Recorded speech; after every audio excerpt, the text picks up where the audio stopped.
Well, from Iran to Tibet. I'm Lu Merritt. I'm a writer who's been working on Springs issues since about 2011.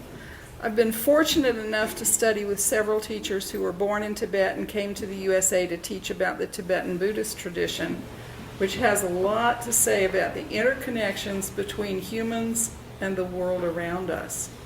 I'm on Blogspot as a word witch, where I write about springs and my Buddhist path. But before I get to Tibet, I want to tell a story about the first time I went to Ichitucknee, because this is story night. I first went to Ichitucknee in the fall of 1969, which was the year before the state bought the land that became a state park. I was with my two college roommates, and we were the only people there at the head spring.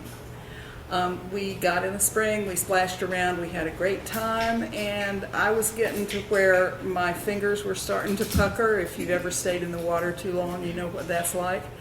And I was getting a little chilly, so I got out of the water. Chad and Pam stayed in the water. I went up the little hill where the restrooms are now. There was nothing there then. I put my towel down, I lay down in the sun, and I was warming up and just feeling clean and wonderful and rejuvenated. And I started to hear some noise. And it was like you would call a cat, you know, the noise. And it got louder and louder and louder. And it finally resolved into words. But it was not a language I had ever heard before. So I thought, okay, there's somebody in the woods. We're not the only people here. So I stood up, I turned around, I did a 360, I was checking it out. There was nobody there. I have since learned from my parapsychology teacher that these kinds of auditory hallucinations are really common experiences that people can have in places where there has been an imprint left of strong emotion. So I never figured out what it was, but then I got some teachings from my Buddhist teachers. This was the head spring, obviously, of the Ichitucknee, where all that happened. So I started to wonder maybe it was the language of the Nagas. Now, the Nagas are something I learned about from my Buddhist teachers. They have the torso of a male or female human. They have the lower body of a snake. They live in springs. They live in magical trees. There are three kinds of Nagas. Now, some people are said to be able to see them. I am not one of those people. But there are supposedly three kinds of Nagas. There's good Nagas. There's mutable Nagas who can be good or bad.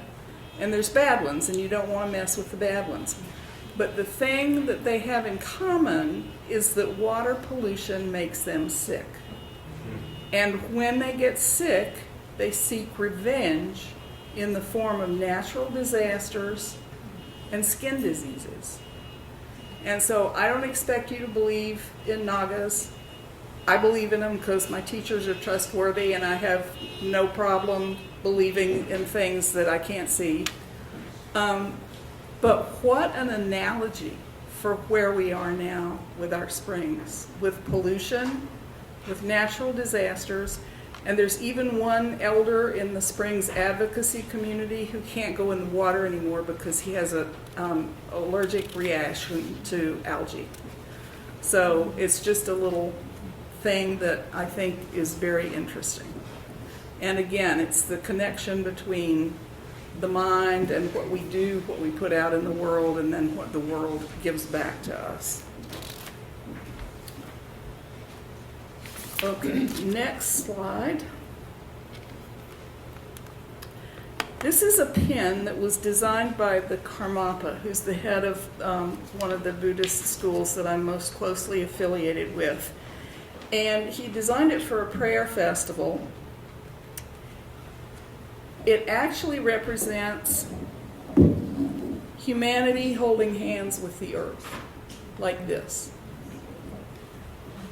He thinks of the earth as a benevolent goddess. And here's what he wrote about the design of this pin, which speaks to the idea that human beings and Mother Earth exist in an interconnected relationship. Now the time has come when the earth is scowling at us. The time has come when the earth is giving up on us. The earth is about to treat us badly and give up on us. If she gives up on us, where can we live? There's talk of going to other planets that could support life, but only a few rich people could go. What would happen to all of us sentient beings who could not go? What should we do now that the elements of the natural world need to join their hands together? Wait a minute. What should we do now that this situation has become so critical? The sentient beings living on the earth and the elements of the natural world need to join their hands together.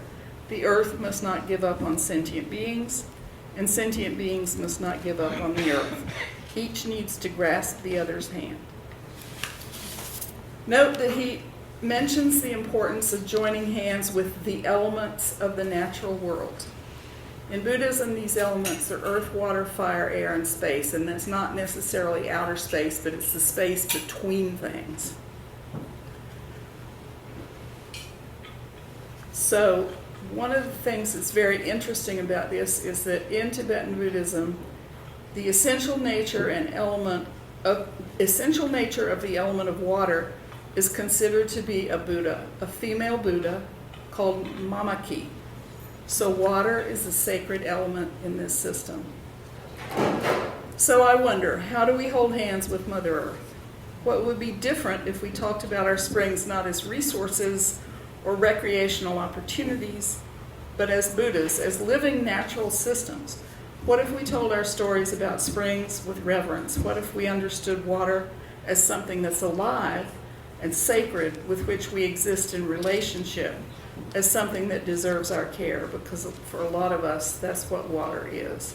There's also some thinking in the paranormal community that is also coming out of quantum physics, that it's relationships and not atoms that are the building blocks of our world. Yeah. But that's another discussion. So what I'm wondering tonight is, can we hold hands with Mother Earth and with our priceless springs on a spiritual level? And what might change if we elevated our relationship and our stories in that way?